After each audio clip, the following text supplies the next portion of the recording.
In today's show, it's time to look at the fantasy basketball landscape, the Market Watch. It's Market Watch Monday. That's what it is. Michael Bolton. Thanks, Josh. It's Michael Bolton here, and it's time for another episode of the Locked On Fantasy Basketball Podcast. Let's get to it. Let's get to it, indeed. You are Locked On Fantasy Basketball, your daily fantasy basketball podcast, part of the Locked On Podcast Network.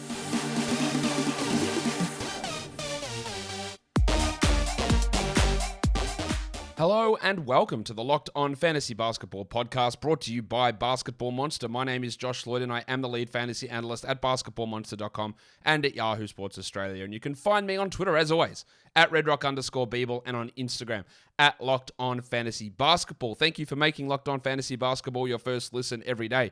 We are free and available on all platforms. It's Market Watch Monday, so it's time to check in on ranks and ADPs and what's been moving across the fantasy basketball landscape. We're still doing the team previews. One just came out. There'll be another one later today. There'll be more tomorrow. Lots of interesting stuff happening this week as well. Plenty of opportunities for you guys to enter the Locked On Fantasy Basketball Bowl. You know how to do that by now, but if you don't, check out the team preview shows and there'll be information in each of those on how to join them. I don't imagine this will be a particularly long show because there hasn't been huge amounts of things changing, but warning. Let's get it on, Gilly. All right, I'm going to start by adjustments I've made to some of my rankings and projections over at Basketball Monster over the last week. What has changed? I've actually bumped Marvin Bagley up in my ranks quite a bit. I've given him a few extra minutes. That's resulted in a 33 ranking spot change. Now, I've done the Pistons preview podcast. Hasn't come out yet. You'll see it soon. Doesn't mean that he's a 12-team league option. You can take a flyer on him as a last-round pick, but just gave him a few extra minutes because I do think they are going to lean into playing him more. Whether that's correct or not, it doesn't matter. That's what I think they're going to do. Actually, let me rephrase. Whether I think it's the correct decision to do that doesn't matter. It's if I think that it's correct that they will do that. And I think they are going to lean into it, unfortunately. So I gave him a few extra minutes. Report from Ian Begley came out saying they're going to give extra minutes to Emmanuel quickly. It's going to be hard to see how it happens. With Brunson, Fournier, Grimes is going to get playing time. There's still Derrick Rose there. Evan Fournier. I don't know where they're fitting quickly into this mix, but he should be getting these minutes. He played well down the stretch. I don't know why they never gave him an opportunity to start. So I bumped him up. He's gone up 27 spots. Again, he probably just moves into a last-round flyer pick because he's probably not having 30-minute upside. I don't think he'll start next to Brunson with Grimes and Fournier likely getting that opportunity. And then there's still Rose to battle. But I bumped him a little bit. Also bumped Tim Hardaway Jr. He went up 25 spots. That was just an increase in minutes. We're looking at the Dallas team and need for a shot creator in the second unit. And then Wendell Carter Jr. Without him playing next to Mo Bamba, which I think will happen more this season. He won't play with Bamba as much. I did increase his block rate somewhat, and that bumped him up 16 spots as well. So I'd probably been a little bit too harsh on some of his projections. So he moved up in the rankings. 3 Lakers took some big hits in my projections. The Patrick Beverley acquisition, but then the Dennis Schroeder signing meant that Austin Reeves dropped down 80 spots. Initially, I'd projected Reeves to be a starter next to Westbrook, and then Beverley comes in, and now Schroeder comes in. It's just extra guys in the mix where Reeves might have played 27 minutes. Maybe now it's 21. So he dropped down 80 spots, and I dropped Russell Westbrook down a lot as well. That's not true. I didn't drop him down the spots because it's not how I do projections. I adjusted his projections and his playing time down. He went down 69 spots in my projections. Giggity.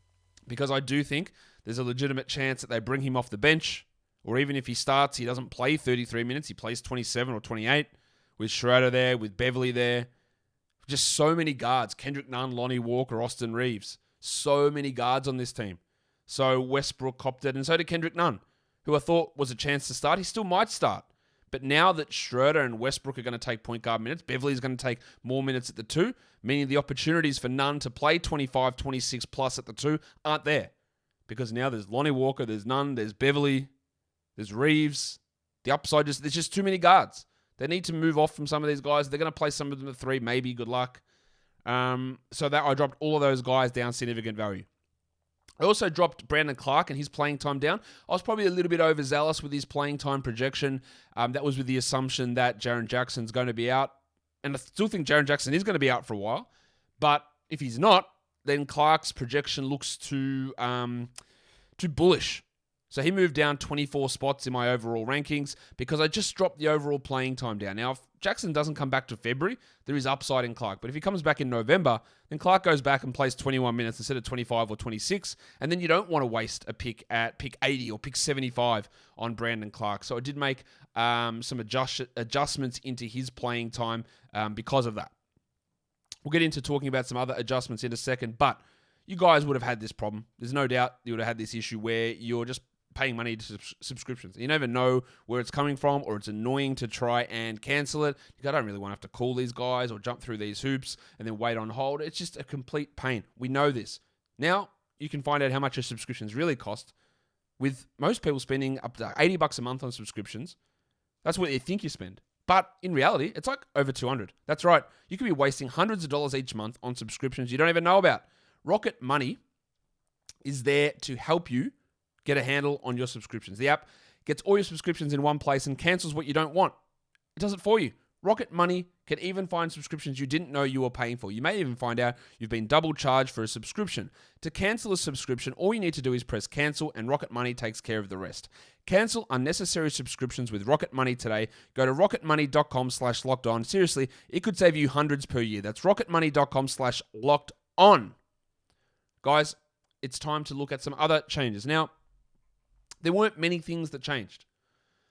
ESPN ranks didn't change. Yahoo ranks didn't change. Fantrax ADPs haven't adjusted. ESPN ADPs barely changed. And Yahoo ADPs didn't really change. But what I thought was a good idea, and maybe it's not a good idea, but what I thought was a good idea, is to have a look at Yahoo ADPs. They released that first set of ADPs in the last week of August.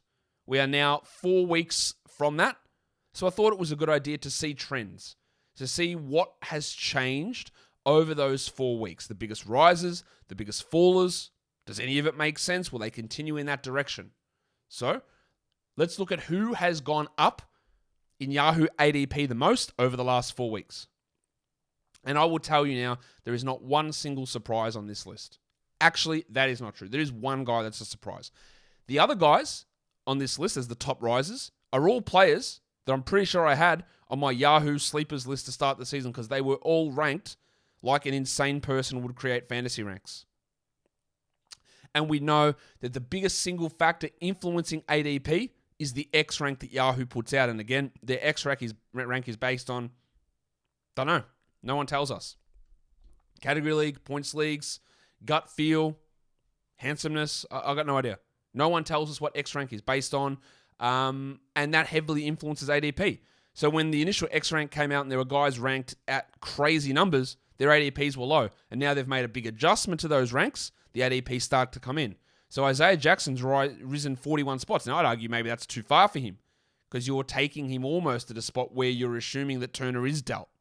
And that is fine to do. But at 80 something, there is risk in that. But he's jumped up 41 spots. Sticks has also jumped up 41 spots. No, not 41 spots. 29 spots. Stand by your man. Jalen Smith, who is likely the starting power forward for this Indiana Pacers team, he was ranked at like 140 or something. He's up to 29. There's still some scope. Oh, actually, no, he's in at like 85. So that's probably about the right spot for Jalen Smith. That ADP has come in a lot, as has the ADP for another big man. A lot of big men here. Alperen Şengün, the delicate dancer. It's a delicate dance in just 17 steps. He has come in 27 spots. He will continue to rise. He was ranked 135th. He's come into 69th. And this ADP will continue to rise, much like I think Smith's will and most of these other guys on this list. But Şengün, it's trending towards him being a guy that might end up being overdrafted. Not yet. Like in the 70s is still fine. 65 is still okay, especially when there becomes a run on centers and it becomes hard to get one. But if it keeps going, if it keeps moving forward, then there is a risk that he starts to become overvalued. The other guy, or one of the other guys, Franz Wagner's jumped up 26 spots. Herb Jones has jumped up 25 spots. And Devin Vassell has jumped up 22 spots in ADP. They were all ranked, I think, right next to each other in the initial rankings, like 262, 263, and 264. Obviously, insane numbers. But that was reflecting in ADP data. They've all been moved forward now. Vassell at like 90, Jones at I think 80, and Wagner at 80 or 70. Probably about the right spot. Still some value in Vassell. We're seeing those ADPs come in and they will continue to rise as those sleepers that we targeted from the initial X rank have been eliminated by an update to the X rank. And these ADPs will continue to rise. Keldon Johnson was another guy that was ranked too low initially. His ADP has risen 17 spots over the last 4 weeks. Still a little bit of value in Keldon. I think they will start to get wiped out. Then we'll start to see other guys fall and value appear in other areas. That's why it's always important to be switched on as to what's happening and don't look at a sleeper list from 4 weeks ago because that was pertinent then. But then when things change, the pertinence of those rankings or those values or those names adjusts. And then we've got to move on to other guys. The one that is interesting to me is Ivica Zubac. Has seen his ADP rise 14 spots. I'm not sure that Zubac's ceiling is particularly high. Much like with Jackson and Şengün and Smith even, the dearth of good centers and the hard part of finding rebounds is they're not there. That's the hard part. They're not there. And that does boost the value of centers. And he is the only center on the Clippers roster. I don't know. I don't think he plays 30 plus, but he might. So maybe that does make sense. I wouldn't have... Nothing's really changed there for the Clippers, and I don't think his ranking even adjusted particularly huge amounts. But he has risen 14 spots in Yahoo ADP in the last 4 weeks. Not sure that trend will continue. I think it will for Smith and Şengün and Wagner and Jones and Vassell and Johnson. Maybe not Jackson. That's probably stabilized there. I'm not sure Zubac changes too much. On the other side of things, the guys who have fallen the most in their ADP since we started, the ones, again, that make the most sense. Jaren Jackson was ranked way too high. He was like 40-something. We don't know when he's going to play. The ADP has plummeted 26 spots. It probably needs to come down further. We don't know when Lonzo Ball's going to play. His ADP has fallen 24 spots in the last 4 weeks. And I think it will continue to fall as well. I wouldn't really consider either of those guys in the top 80, probably not the top 100, and definitely not on the same team. Because the uncertainty of when they begin the season is a worry. Bogdan Bogdanovic, another guy that we don't think is necessarily going to be ready to start the season after knee surgery. His ADP has fallen 21 spots. Now, he's in a spot where that ADP is outside the top 100, so taking a flyer on that is okay. But it's those top 3 trend down guys are the guys who have played, well, not played, but the guys who are dealing with injuries to start the year, and we don't know when they're going to be there. Malcolm Brogdon was ranked too high to begin things. He's fallen 19 spots as the 6th man for the Celtics. He's getting more into the territory you want to look at in that 120, 110 sort of range. But, that he was obviously ranked too high initially. Karis LeVert's dropped down 17 spots. I think that will continue to trend downwards with the addition of Donovan Mitchell. He was ranked too high initially. The ranking is adjusted. I think it'll get adjusted again. And the Mitchell arrival has hurt that. Brook Lopez down 15 spots. I don't really know why that is. I don't think he was ranked too high initially. I don't think he's got great upside or anything like that. But him going down 15 spots and Gordon Hayward going down 14 spots, that helps us. Because they are guys, especially Hayward. If he just keeps going down and going down, I don't know why his ADP would go down. I think he's got real value outside the top 100.